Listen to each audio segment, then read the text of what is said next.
Welcome to Venky pen works. మనం క్వాడ్రిలాటరల్స్లో రాంబోస్ గురించి ఈ వీడియోలో చూద్దాము.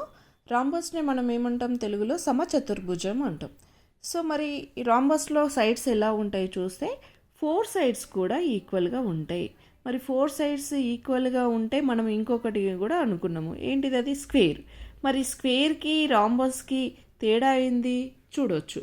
ఇక్కడ స్క్వేర్లో చూస్తే వర్టెక్స్లో 4 శీర్షాల దగ్గర కూడా లంబకోణం చేస్తుంది. 4 వర్టెక్స్లో కూడా 90 డిగ్రీస్ ఫామ్ అవుతుంది.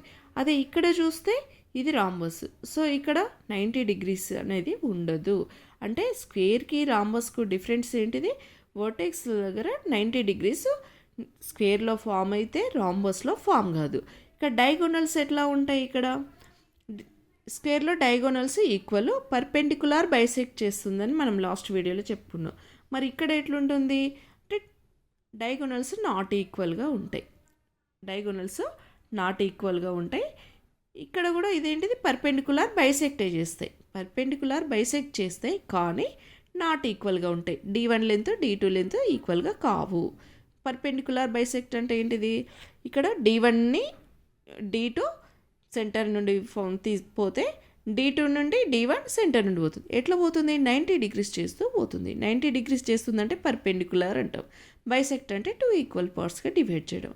కానీ వేరియేషన్ ఎక్కడ ఉంది? D1 is not equal to D2 in rhombus, D1 equal to D2 in square.